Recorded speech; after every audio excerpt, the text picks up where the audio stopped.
Something and Nothing. Addie's turning her bedroom upside down. She's 13 next week and wants to paint it dark purple.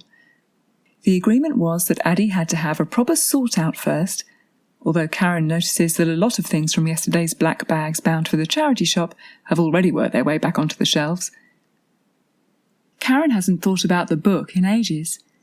But there it is, among the piles of Lego and a vast collection of stuffed unicorns, the battered copy of Our Story they used to read when Addie was small.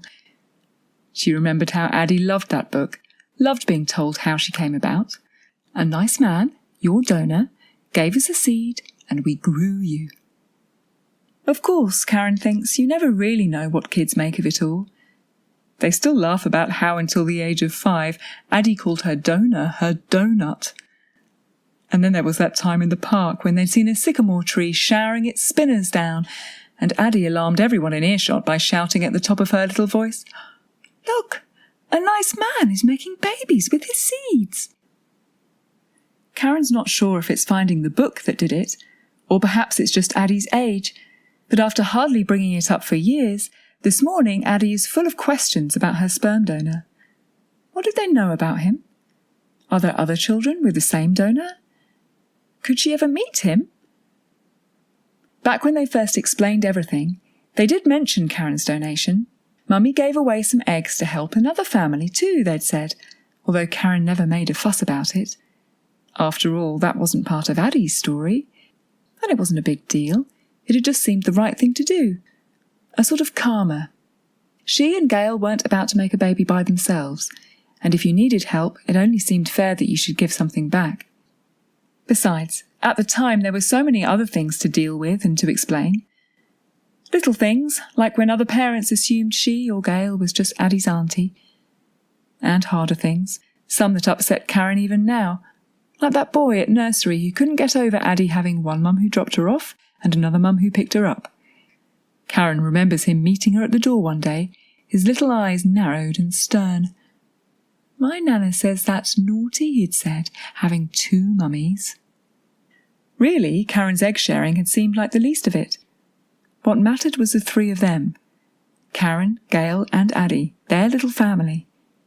Even Karen herself has barely thought about it all this time, so it startles her now when Addie says, "And do I have a brother or sister through you as well?"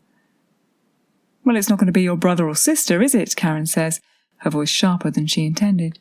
"But yes, the other family got pregnant. I don't know if they had a boy or a girl in the end."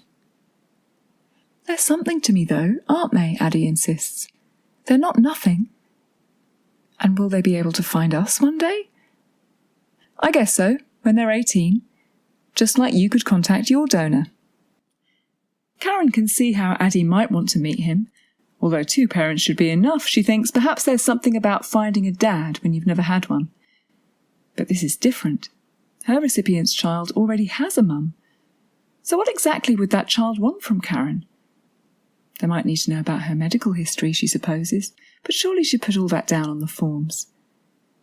"I just want to see them," says Addie. "My brother or sister or whatever. See what they look like.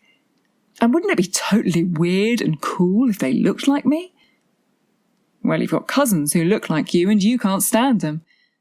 The cousins have the same dark hair and bright blue eyes as Addie, but are sullen, monosyllabic and football-obsessed. "It's years away anyway," Karen says. She hands a full bin bag to Addie. "Is this one ready to go?" Addie takes the bag from her mother and dumps the contents on the floor.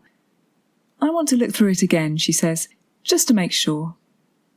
And Addie begins to slowly pick through the jumble of toys and books and 2 small clothes. It has seemed like they were getting somewhere, Karen thinks. But now it looks as though they're right back where they started.